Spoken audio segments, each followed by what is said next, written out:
presentation so we can quickly go over for them. Sometimes people have a question and later on during the presentation it can already be answered by the speaker once he's giving his explanation. But anyway, at the end of the session, we will do the Q&A. The webinar, it will be recorded and will make available for those who are here with us together with the slides. And for any additional questions or follow-up information, feel free to reach out at us at our info email address. So for the agenda, so the quick welcome introduction we're having right now. And then we will deep dive into global trade services. We place it into context. How does it interact with the supply chain? What is preferential duty and free trade arrangements? How do we do that? How do we adhere to trade compliance? What are custom cases in practice? And then at the end, we'll have the quick question and answer and the wrap up. I'm honored to introduce our two speakers for today who will guide us through the next 45 to 50 minutes of today's topic. So first we have Asen Lazanov, who is an SAP GTS business architect working with the Wisdom Treasury Consulting for the past 14 years. As a senior consultant and business architect, he has a wide experience of implementing global trade processes in SAP and re-engineering supply chains. Through the Wisdom Treasury Consulting, he is also collaborating with various other GTS teams, including the SAP GTS AG development team and the GTS team at Deloitte, Belgium, and he also works together with the Vestlog organization. Our second speaker, Reisha de Meester, is the founder of Promerica, and she operates as a solution architect for SAP GTS and foreign trade projects. She's been active in various GTS projects for the past 10 years for various clients, including several multinationals such as John Deere, Honda, Daikin, and Barco. Reisha is also a board member of the CRSNP, the customs-related software and network providers. So without further ado, I will now hand over the presentation to them. And I would say, Asen, you can go ahead. Thanks, Frederick. I will share my screen. Thanks for your introduction. I think there's nothing I need to add to this. We will try, me and Reisha, in the next 55 minutes to share with you the maximum information about global trade. And as he mentioned, feel free, even during the presentation, if there's some clarification point which you think necessary, maybe to raise a hand or raise a voice to clarify it on the fly. So here we have an agenda which maybe looks a little bit more detailed or different, but actually is the same points. I would start with this history of global and foreign trade, a little bit also to clarify and demystify these concepts, because we see that there are different words used, how this has evolved at SAP through the years. Then I would like to spend a little bit of time to show and explain how these global trade requirements are plugged into the supply chain, which is that's why we're in this group, the logistics supply chain group. And then I will explain and talk about this preferential origin. What means preferential origin? And I will explain also what means origin. And we also say non-preferential origin. Yeah? So what is a preferential origin? What is non-preferential origin? And how this is managed in SAP GTS. And then I will hand over to Reisha for the next topics. So first of all, yes, a few words about global foreign trade at SAP. Here, I have made very fast here one slide, very simple, maybe, so that you can see visually and understand that at SAP there is these three words used: foreign, international, and global. And sometimes people are a bit wondering what difference and what it is. So actually, it's covering the same business and legal scope. In ECC or R3 at the time, like 30 years ago, when SAP started, this was part of the SD module. So those of you who are still using ECC, we would find in your customizing still this foreign trade configuration and functionalities available there. At somewhere in the years 2000, SAP decided to create this global trade as a separate system. And now I will talk a little bit about this history as well. And in parallel, ECC continued its journey, its life cycle, and became S4. And in S4, ICP replaced foreign trade by international trade. So foreign trade in ECC has become completely obsolete. And during your conversion to S4, you probably have noticed that, in fact, the foreign trade is out and is replaced by something new, which is called international trade. While GTS remains all the time as a separate system can be connected to either ECC, either S4, or actually different feeder systems, multiple feeder systems can be connected to GTS. So this is just very simply first small architectural view of how these three words have subsided through the years.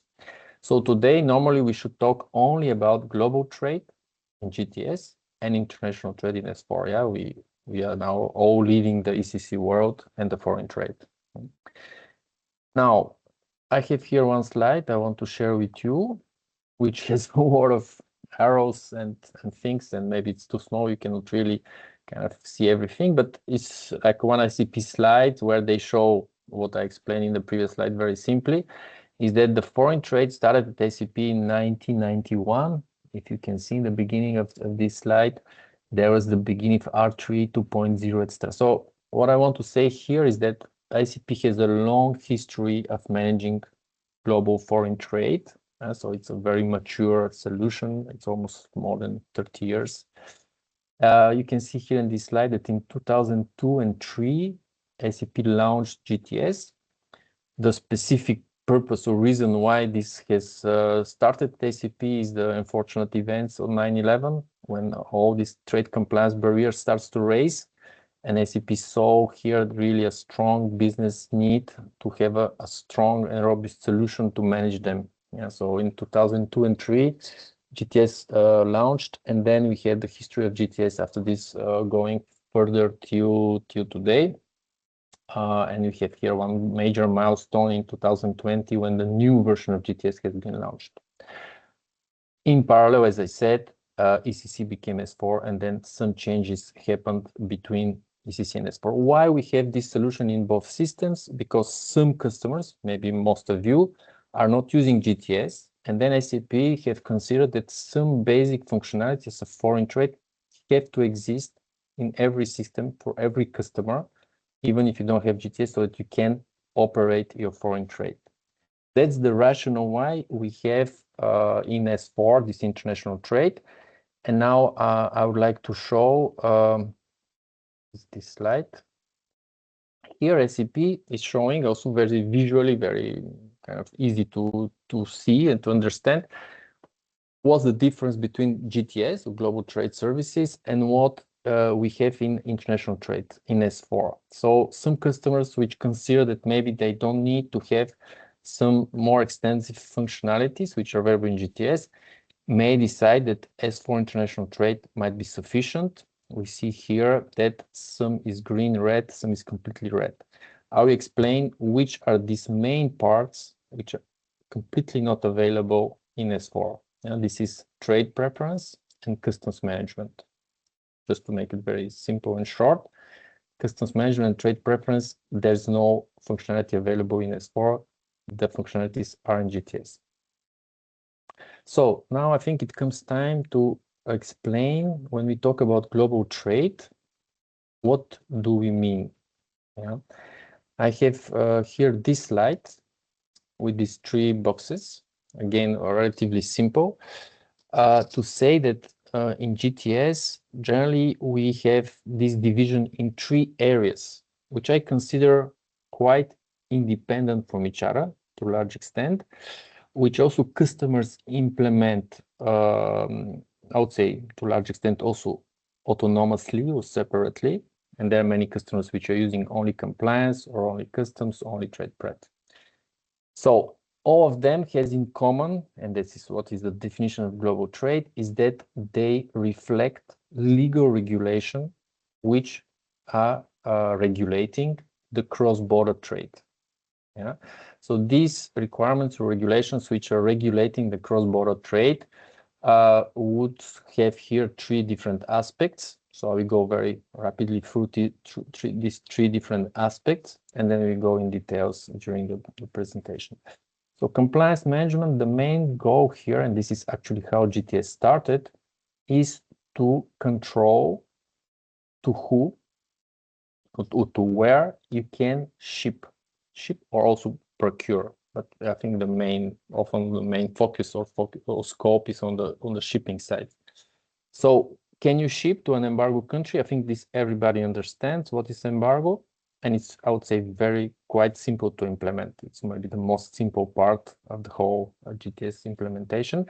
With the unfortunate events in Ukraine, and now there is also a regional embargo which has been introduced a few years ago. So now you can even make an embargo on a region in a given country, like specifically in these regions in Ukraine, and also probably other countries.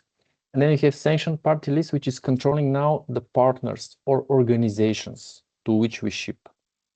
This concern not to ship to organizations which are blacklisted by authorities in all the regions in the world, creating such lists, is a very serious concern. I can see that in very big organizations, this is an absolute must to have a system-driven solution to control that I'm not shipping to a forbidden party, because manually offline it's quite difficult to control when you have an important volume, to control that all your customers and all your suppliers are not included in these lists, which also unfortunately are quite dynamic, changing quite often. So GTS is offering a solution to control your supply chain entirely and prevent any prohibited shipment to an organization which is part of these lists. Then you have legal control, which is controlling the substance trade. There are some substances or products which are regulated, which means they're not forbidden for trade, but they are regulated, which means requires a license. This is covering the requirement of an export license, and there is a framework in GTS which allow to configure and to kind of represent in the system the license which you want to use, or you have to use for your trade. Yeah, for example, dual use is one very kind of known regulation. You have also, of course, ITAR for military goods, and you have also US re-export, and you can also implement your internal regulations for control of where you ship what. So this is the compliance management with these three layers. Then we have the customs management, which here we can say simply that is about sending and receiving customs declarations, sending customs declarations to authorities and receiving back the releases. Here there will be also extensive explanation. Here the main point is that these activities can be brought in-house by automating the communication directly with the authorities. In many of the countries, of the big developed countries, SAP have implemented the localization of the interface with authorities. Yeah. And then we have the trade preference, which is something which I think from experience with customers is often, to some extent, still probably not fully understood, but everybody now sees the huge advantages offered by the trade preference. This is in fact the free trade agreements, which are very often now in the news. European Union has signed the Mercosur, there's the Indian Free Trade Agreement, and there are many other free trade agreements which are used in the world, in Europe and in other regions, which are bringing a huge economic savings, because the free trade agreements allows the importer to use the preferential duties, which are often actually zero. And this makes a lot of savings. And so often the customers would request you, the company, to create or to issue such preferential certificate. And here is the main point, is that to issue a preferential certificate when you ship the goods, you need to have a system who is able to determine if your goods are preferential. Many customers still we see that make one incorrect way of dealing with this by considering that the country of origin, the non-preferential country of origin, is sufficient criteria for determining preference status or origin. And this is not the case. Yeah? So GTS is offering the full framework which allows to automate and to drive by the system the determination of preferential status when you ship the goods. So I will talk about this point a little bit more deeply, and also I will talk about how SAP GTS decided recently to manage the non-preferential, the country of origin, what we know as country of origin. So again, if somebody has something, would like to raise a hand or ask something, do it. I will move to here. I have one slide where I show you a little bit how GTS is connected to different feeder systems like S4, TM, EWM. And from GTS, we can communicate to authorities, to customs brokers as well by interfaces which are in place. And now I will move to this slide. Here I have prepared also a small demo where we can see how now in Fiori, in Launchpad, SAP has delivered these functionalities in these three areas. You can have a look in the system. Now, in the next topic, integration with supply chain. So I would say for the last like 10, 15 years, as we saw the rise of usage of SAP TM and SAP EWM, which came also with the usage of the upgrade to S4, SAP GTS has more and more developed integration with these two modules of S4, the embedded TM and EWM. And here I will show first in the TM area. What is here the main point is that when we are shipping the goods on the outbound side, often we need to group our deliveries in a transport order. Historically in ECC, this was the shipment in Erythra, and this is the base for creating customs declaration. So now in the new world with TM, the base for creating the customs declaration becomes the freight order.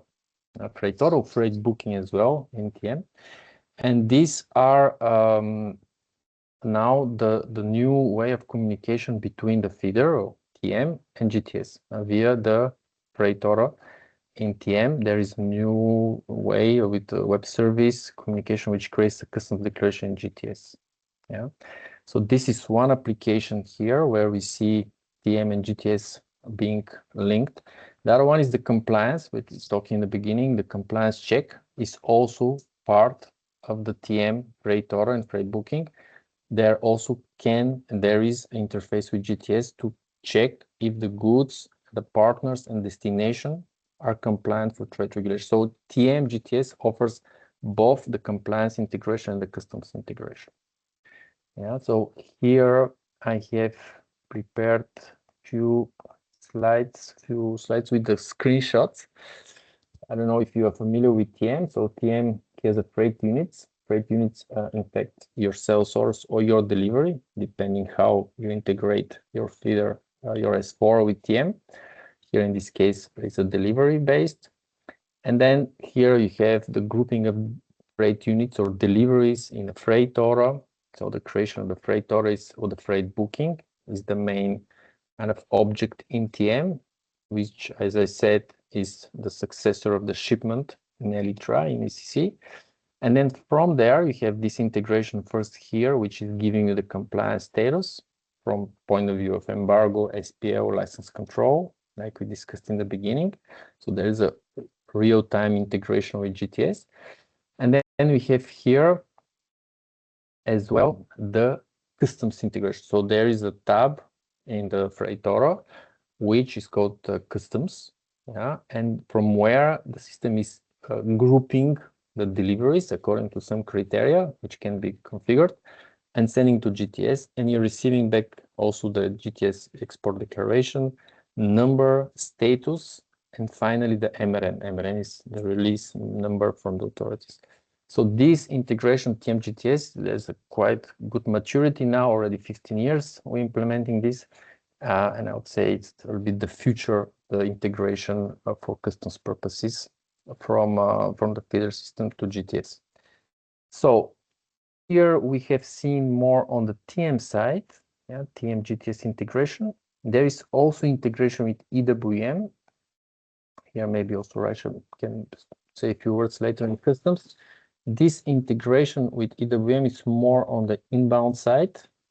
here on the inbound side, we can see that in the future, or already today, integration between EWM and GTS, there is this enhanced communication between EWM and GTS, first for the transit declaration, which is the leg between the border and your premises, where there is integration and blocks between the two systems.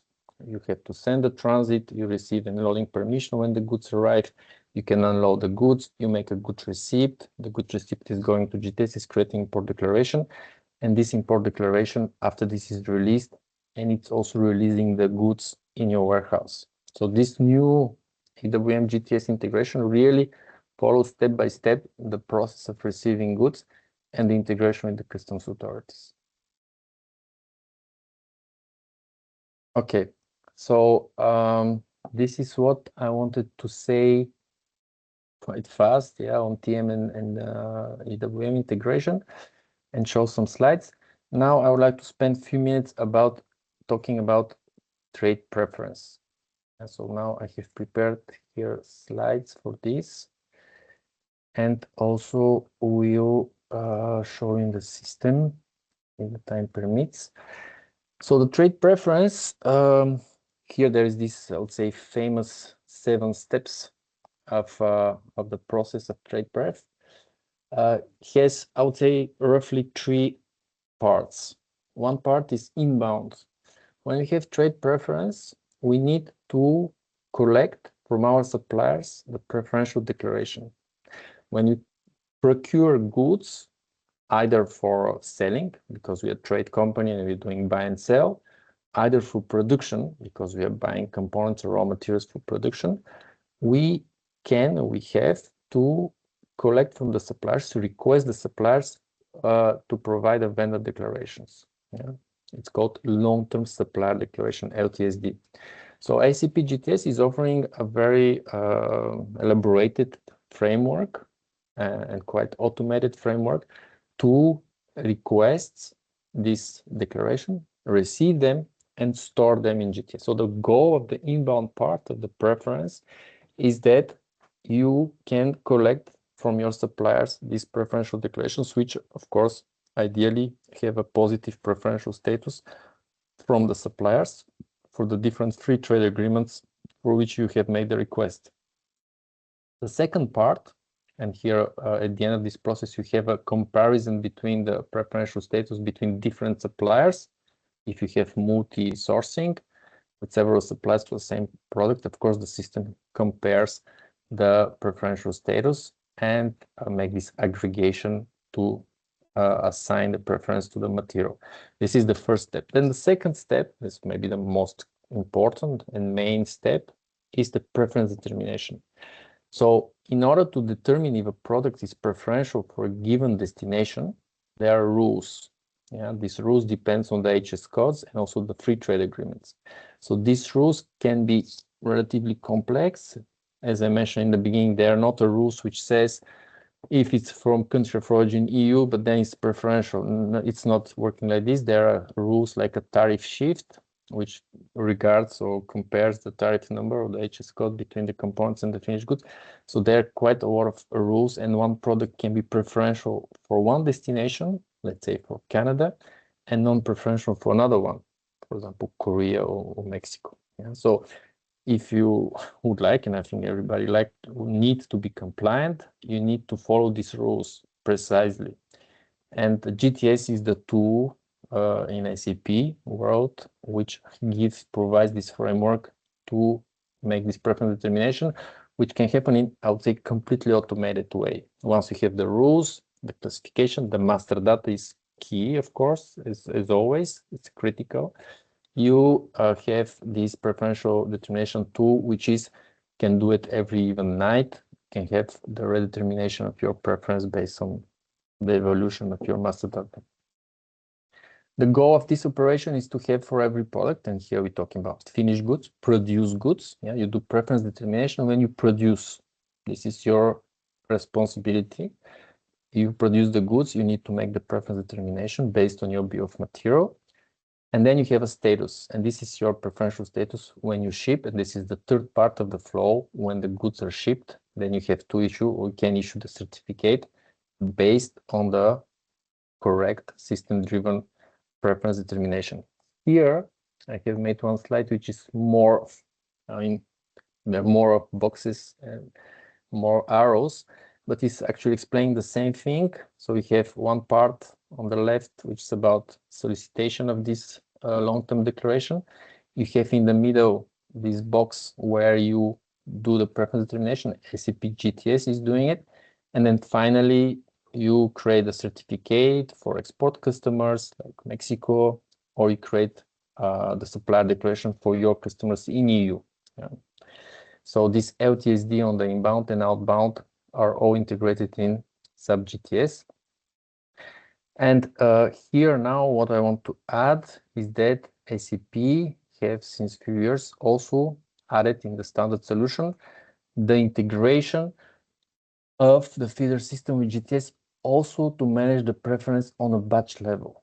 So this can be quite important because you can imagine with multi-sourcing and different processes of production, you can have stock which is mixed. Sometimes it's preferential, sometimes not, depends on the components used, depending on the sourcing.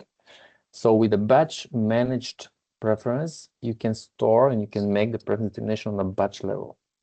And this makes it, I would say, almost perfectly 100% precise, because for every batch, based on your process or production order, you can make this preference determination and store the result in the batch. Then when you ship this batch, the system will take the preferential status directly from this batch. Okay, so here again, quite rapidly, I shared with you the main points of the preference determination for trade preference. Before handing over to Raisha, I wanted just to say also a few words and show you the system in the area of non-preferential origin. Yeah, so as mentioned in the beginning, we have to distinguish between preference, trade preference, and this is not really a country, it's a status, and the actual country of origin. Yeah, so here we see on this slide, this is SAP GTS with different menus, as I mentioned before, compliance, we have also customs and all different modules as discussed. Here in the preference area, we see what I was explaining about this long-term supplier declaration. They are here, they are stored in the system. We have this list of declarations with products, and all this is kind of available and quite automated.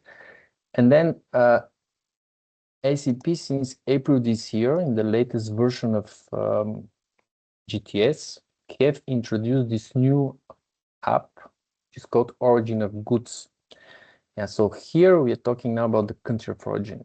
And this is something that everybody has to deal. Yeah? We all have to determine the origin of our goods and also declare them in our sales invoices, right? So the strategic decision now of SAP is to manage the country of origin in GTS.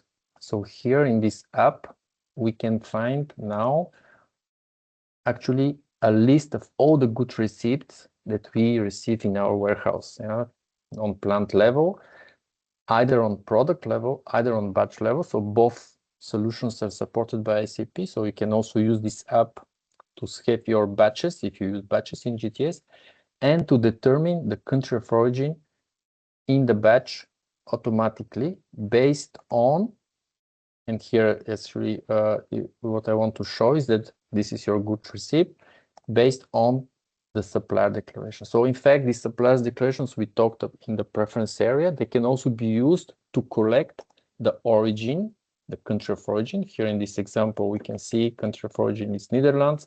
And behind this, I have also the preferential status collected by the supplier, but I also have the country of origin. So these two concepts, non-preferential country of origin and the preferential status by free trade agreements, can be stored and managed with these supplier declarations in GTS. From there, they can be automatically assigned to the goods receipts which comes in your stock, either on product level or on a batch level. And then from there, this is directly also in real time updated in your batches or your materials in GTS and in S4. Yeah, so that's actually at the end we have the country of origin updated here. So you see, this is the whole loop from purchase order goods received going to GTS, determining the origin and sending it back to your batch in S4, from where you can use it for all the purposes that we have in S4. So very rapidly, in a nutshell, I wanted to share this with you. Hope it was useful, and let's see in the end of the call if we have some time for questions or discussion. Thank you. Raisha, it's up to you. Sorry, I was a little bit late. Now it's your floor. Thanks. No worries, no worries. Hi, everyone. Most of the people in the call are quite familiar to me, so you all know already who I am. I'm not going to explain too much about that. I hope you can see my screen, and then we can talk some more in depth about trade compliance. How does trade compliance actually work? It's really the check indeed, as Asen already mentioned at the beginning. It's really the check on, am I allowed to do what I am planning to do? First, you're going to check it based on your transaction. There's going to be a screening on GTS side, and in the end, we're going to have a result. That's the most important part. How are we going to do it, or what is it that we are actually checking? I try to downside it a bit to kids' size, let's say. I call it the 3 W's. What are we checking is where, who, and what. Those are the 3 things we're checking. First, the simple one is embargo. That's really some explanation on what embargo actually is. It's rules set worldwide or nationally even, where you're allowed to send to a specific country, yes or not. This is how you can send it in your system. We're not going too deep on that. But for example, sending goods to Afghanistan is prohibited for a while. Also, Gaza is a region where you're not allowed to send. So it could be both on even country as well as on region. A second check that we're going to do, which is in fact far more used and very important, and I would invite each and every one of you here in the call to check around in your company how you are doing that currently, is the sanctioned party list check. For many amongst you, I know that this check currently happens if you create a new supplier or if you create a new customer. Someone goes online, types that into a certain website where you're paying a fee to use the database, and you're getting back a green or a red result. That's great, but that's only a one-time check, in fact, that is happening. What GTS offers here is actually a sanctioned party list is far more in-depth. We're going to check every new supplier, every new customer. We're also going to check it each time it is being manually overwritten. So if there is someone within your company who thinks, that customer is blocked, but I'm going to use another one and just overwrite it, no chance it's going to pass because it's also being checked. And that way, in fact, we are definitely sure that your database of customers are continuously up to date. You have audit trails all the way, and it can be checked on different possibilities. We have a check actually periodically. That means you're really sending out your full database of customers, suppliers, bank data, etc., from your S4 system to GTS. So you check it, let's say, every month, could be even every 3 months, depending on how you like it. Or when new sanctioned party lists are being loaded into your system, you run the check then. That's very good because even when you have, for example, dormant clients who haven't ordered in, like, let's say, past year and suddenly start to reorder again, you're definitely for sure that those are checked and those comply to the national and even international rules. On top of that, you, of course, always have a transactional check.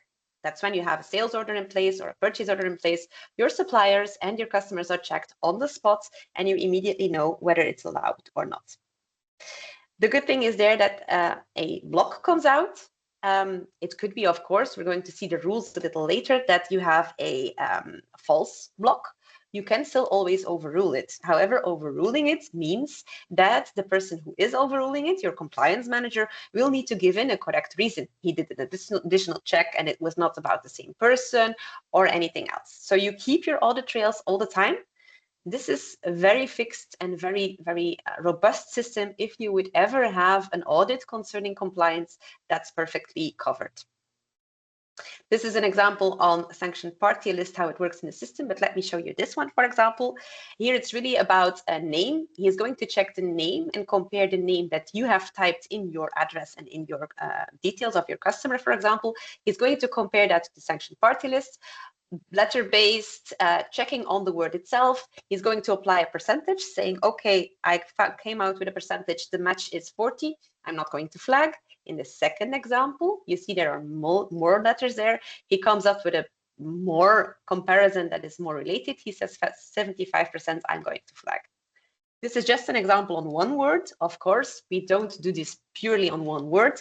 Each word separately is checked, and then there is also a second percentage on the whole, on the name, on the address, on the street, on the country. Everything as a whole is then being checked, first separately and then as a whole, to decide if there is a sanctioned party list match or not.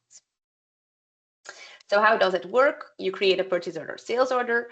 In GTS, a legal control document is being created that is going to check whether it's applicable or not. You get the results back via pop-up. However, a lot of companies create sales orders and purchase orders automatically, so they don't see it. So it also comes in step 4 into a work list that can be overruled by the compliance manager if necessary, and it can, of course, be unblocked in a future process. If you have a fixed customer that always comes up as a flag that is, for example, not correct, you can always also green flag that customer, saying in the future, I do not want this customer to be flagged as a compliance risk anymore, and I will put that green flag, for example, there for another year, and then I will check again. Because of course, if you flag the person for the rest of its for eternity, that's also not the goal of compliance checks, of course. A next step is licensing. That is if you start with compliance as a company, this is also something that is quite often used or quite often done, actually. This is really checking the what principle. So we already had the where, we had the who, and now we actually have the what principle. This is going to check what am I allowed to deliver to which countries. Important here is that you have different types of licenses. You have licenses which are value and quantity based. You can have licenses which are just like some type of assurance. You need to have it. Think about CE certificates for sunglasses, things like that. And you also have, of course, preferential licenses. Talking about value or quantity-based licenses, a really practical example was the pairs that were going to be delivered to the Russian Federation. A few years ago, suddenly there was a block or a stop. Only a fixed number of pairs were still allowed to be entering that. Could be that you, for example, as an exporter, have a license to deliver 100 ton of pairs. Then you want your different sales order and your different outbound deliveries to be put in those licenses. Count that up. When you hit 100, your next sales order will be blocked. It will say, no, I cannot agree to this order because I cannot deliver it anymore. Same applies to the value. If it's not the quantity, you could do it by the amount. You're only allowed to deliver 100,000 euros to the Russian Federation with pairs. Your sales order counts up. When you hit the line, it says no. When you come to the CE assurance license, that's, for example, more related to products or certain product groups, you create that. For example, you manufacture sunglasses. You have a specific sunglass which is checked. You create a license. You attach that license to that specific material. And for the rest of your life, for that license specifically, you will get a green flag. If you're going to create a new type of sunglasses, of course, you have to request again for that certificate, and you would have to create a new certificate in your system. Preferential licenses, those are typically licenses where you can also have preferential agreements, ATRs, things like that. Those are usually not on a material level, but more on a specific order. We had a specific purchase order, we had a specific inbound shipment. For that particular inbound shipment and order, we have a preferential agreement. You can put it in, and that means that also the preferential duties can be applied also there. So you can link your licenses to your preference. You can link your licenses to actually your compliance check. That's where it's designed for. And also you can base the documents that you put in your export declarations or import declarations based on what has been designed here. There is really a close close link to what documents are needed and what documents do I need to provide to customs. So you only have to enter that information once in your system and it is being delivered automatically. I added the customizing one slide here because I want to show you on the left-hand slide, the lower part, all of those checkboxes. Those are all of the different ways you can create licenses. Licenses can be linked to tariff codes, to commodity codes, to products. It can be linked to specific plants. It can be linked to specific business users, being customers or suppliers. You really can use this as a very, very powerful tool in your system to make sure that checks are actually put in the system. And it's up then to you to decide how that should be handled as a full block, as a warning, however you can choose, you can then go through. A last part that is also possible to do in GTS, and that makes it a lot more easier than keeping it aside, is US re-export control. Many of you probably already know, if you ship goods from the US, you can only send it to non-critical countries if it's not more than 25%, otherwise for critical countries not more than 10%. There are several calculation methods with your BOM available by standard in GTS, how the system should be handling, what is the most appropriate for your way of working for your company, to make sure that you oblige those rules and that it is correctly distributed. Now I'm coming to the part that I am personally much involved in. It's the MASP, the multi-annual strategic projects. It's rather in Europe, but in this case, I'm going to focus specifically on Belgium. You have the European guides, you have European rules, European law, everything which is there. And then you have member state specific rules and you have some continuous regulatory updates that are coming there. So there are 3 different blocks. The 3 blocks are not allowed to be contradictory. The biggest block from the EU gives you actually the, let's say, the basis. And then we actually go to the Belgian law in this case, which are going to tighten it up a bit more, and then you have some checks and rules that are going to make it more on a, let's say, technical base and so on. This slide contains a link. If there are people here who are responsible for budget planning for new projects and so on, I would definitely advise you, once you get the link and once you get the slides, to check that out. There is the latest planning there provided by Belgian Customs. I gave you here already a small syllabus on the abbreviations because it's full of abbreviations, and if you don't know what it is, then it's hard to find back what you are looking for. But there you can see what the planning is for central clearance, for import, for export, everything which is concerning PNTS. Do mind, e-globalization is coming up for IDMS. So moving away from the old PLDA system to the new IDMS system. And that is definitely going to be a very big one. A lot of larger companies with a lot of flows are still using that. So that switch still needs to be happening and is coming up very soon. So a budget for that needs to be created and prepared. If you're using e-globalization, everything which is concerning that, please be aware and foresee some time for that. Customs management in Belgium, let me look at the time. I have to go over a bit faster. When you're talking about GTS and you're doing self-filing, so you're sending out declarations, export and import, these are the different countries where there are already rules in place by standard in GTS. There is a difference between the rules that are in place inside of GTS and the communication. The communication part, if you would go via standard, would be via Seeburger.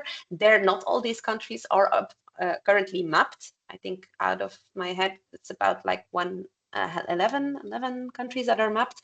But here, at least for all of those legal regulations, let's say at least some things have definitely been done already and are available by SAP GTS standards. What do you have? Export, import, logistics. That was already quite explained by Assen. Here, just one more slide on the old system on the left and the new GTS E4HANA edition of Fiori on the right-hand side. I think most of you, if you already have GTS, you probably already took the step.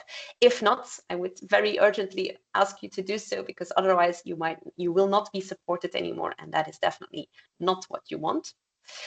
For the people who do not have GTS, an import declaration, this is an import transit declaration. The sizing and the look and feel of each type of declaration is always the same. You have the header, you have the item, you have communication tab, and so on. So every type of declaration, regardless if it's an import or an export, the look and feel is the same. So it feels very familiar quite fast on where to search for what information. On the lower side of the screen, you always also see a very nice transparency, a very nice link to the reference documents in S4. So here you see, for example, that there is a purchase order link to that, the safekeeping, the RTO, ruimtetijdelijke opslag, and the import declaration is available there. So safekeeping, temporary storage, everything there, you see the link. For importing in GTS, there is a standard prior to goods receipt. When you do, for example, declaration directly at the harbor, it's perfectly possible. You can also do your imports after you scanned them in your warehouse after goods receipt. Different customs treatments are possible. E-globalization is possible. So I'm going to go over that a little bit faster so I can finalize more. What we also have here is that there's a nice way of calculating your duties via your value of goods, or additions and deductions. After that, you calculate, in fact, your duties. There is always a part from, let's say, the harbor to your plant itself that should not be part of your calculation for your duties, but that should be part of your calculation for VAT. So in GTS, it really takes that into account, not to take that with the duty calculation, but to take that for the VAT calculation. So that everything is nicely worked out. This is fully identifiable and changeable according to your wishes, of course, within the legal standards. It still has to be correct and legally applied.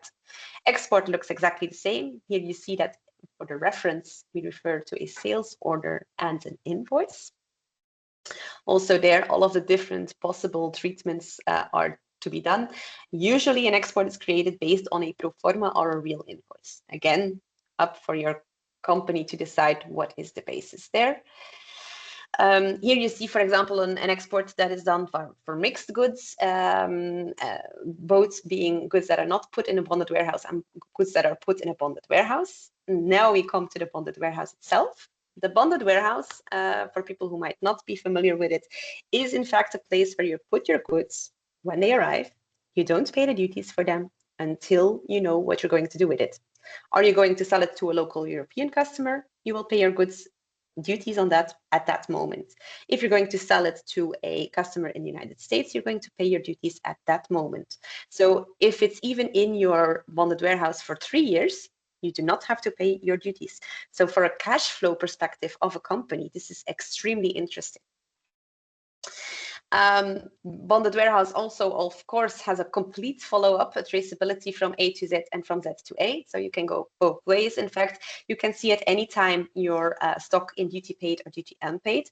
Do know this is a fiscal accountancy-wise stock. This does not represent the stock in different storage locations, let's say. Your different storage location can be 5 in one, can be 10 in another. This is really like a rather accounting-wise stock. It does not mean to be that it's physically in different locations. You can have one authorization for one bonded warehouse. Inward processing goes a bit further. Inward processing is actually more or less the same like bonded warehouse, but you can use the goods. For example, you purchase a very expensive engine, you build that engine into a tractor, and you sell that tractor back to the US. If you have entered that engine via inwards processing, you don't pay the duties on that. If you then exit your tractor and you can provide your bill of material and you can say this engine was built in that tractor, you never have to pay your duties here in Europe. So that's really also from, again, a cash flow purpose, extremely interesting. You need to have inward processing if you want to handle the goods. If you just say stocking it and selling it, then a bonded warehouse is sufficient. If you're going to use them, transform them, build them into something, you need inward processing. We have something similar for outward processing, standard all in GTS. We have foreign trade zones for the US. That's actually bonded warehousing, but then in the US, more usually around harbor sites actually used. We have processing trades in China, similar in fact to that. And there are already some successful implementations in China itself. That's more to show you that GTS is definitely against what people might claim. It's really still in a roadmap. It's really still used, extended, and actually invested upon, also in US, also in China, and in Europe. Of course, they're still investing to make sure that this gets a bit better. Hassan, I think you were going to take the last word concerning the key benefits for companies. Yeah, I mean, from everything that we say so far, I think that the main thing is that the trade compliance can be managed first digitally. I think that's nowadays clear.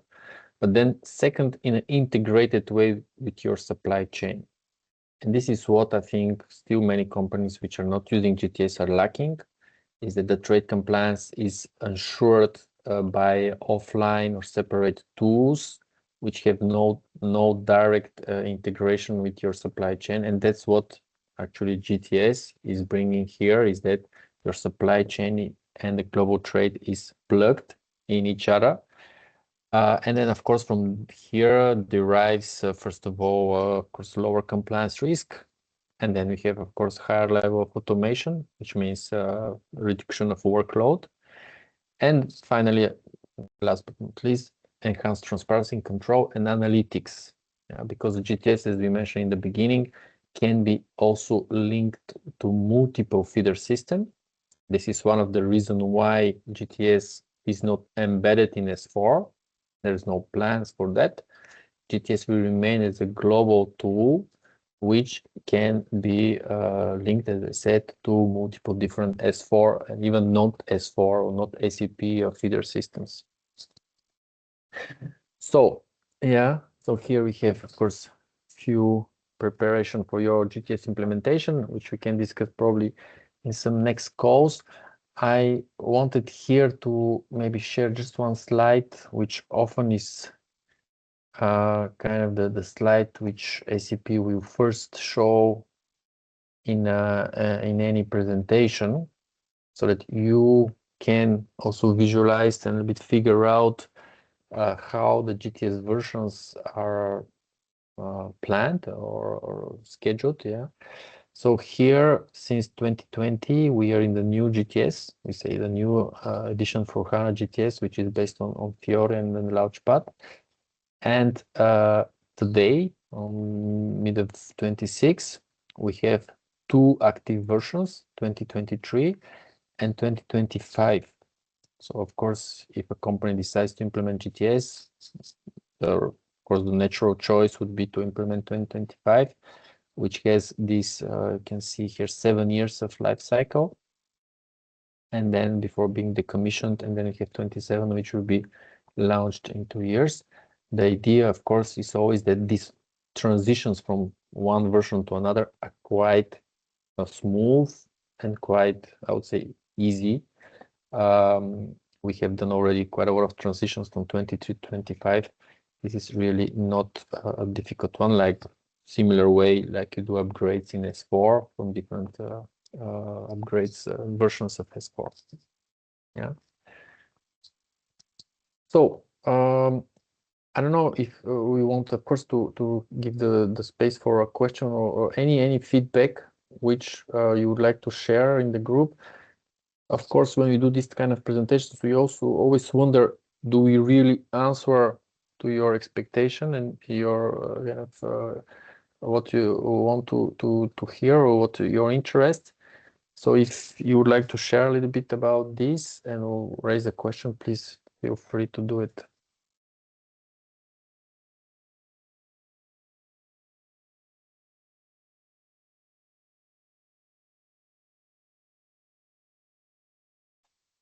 Same applies. If there would be some topics that you would like to see more in depth, things that you maybe already have but not using very well, or that you don't know exactly what could be more possibilities with certain specific topics, please let us know. We can always work something out for a next session then.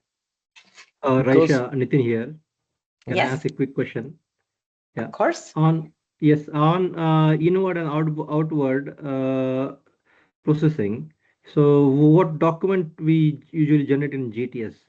Basically, I understand that this is basically linked to a production planning process, whether they do a movement to issue a particular component, is the engine.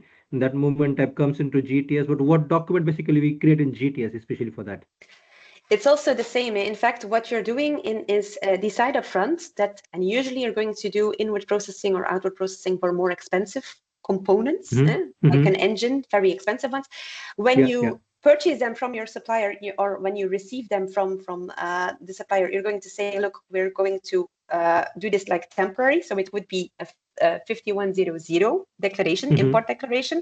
And when they go out, when your tractor goes out, it would be a 4051. I think it's called H4 now in the new UCC codes. It would be actually an import declaration into free circulation, or an export declaration, depending on if it goes into the European Union or if it goes outside. So again, imports and export declarations, but from a various specific type with additional specific documents linked to it. And your first one would be on your engine. Your second one would be on the mother material, in this case being the tractor. Oh yeah. The export one will be on the tractor, for example. Yes. Yes, so it means that you also have to push the bombs, the production bombs from your S4 system. You have to push those production bombs, in fact, to your GTS system to make that transition. That also, because here one engine into one tractor, but it could also be on a different component where you need to use 5, and then you also need to have that translation of your pieces into your bomb. Oh, okay, yeah, perfect. Yeah, thank you. Got that. Thank you. Yeah, so I think Frederic and Niels, what we also discussed in previous meetings with you is that the idea of this session and also in the future is that within Sapiens, within the organization, there is a experts or place where you can raise any doubt, question, or feedback even on this topic in global trade, and that we can address it, because often we have noticed that companies really not nobody to go. Of course, you can always go to SAP, but then it's a little bit complicated because you have an account manager, maybe he don't have the details. He has to ask somewhere in SAP, and sometimes you don't get really an answer. While here we would like to offer this possibility for you to have this, I would say, comfort to raise a question, doubt, like now, for example, here with this question to us. And generally, we are relatively well informed of what's going on in the GTS world, so we can usually give you quite up-to-date reply. Just help you to see better your situation, to understand which way you want to go forward. Yeah. Okay. Thank you, Hassan. Thank you, Raisha. If there are no other urgent questions at the moment, then I would like to move on to the closing remark for this meeting. So thanks very much for the presentation. It was very in detail, very clean. So I love that. As Hassan said, if there are any other questions from the audience later on, don't hesitate. Feel free to reach out to us and to the speakers.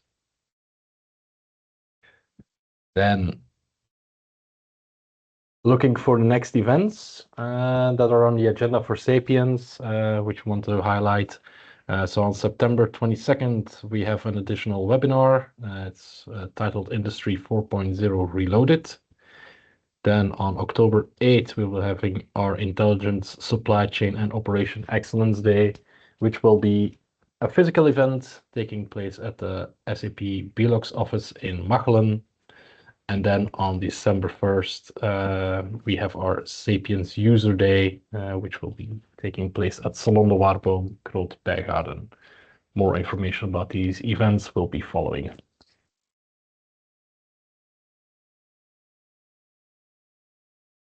So I would like to wish you all a pleasant working day and see you all on the next events.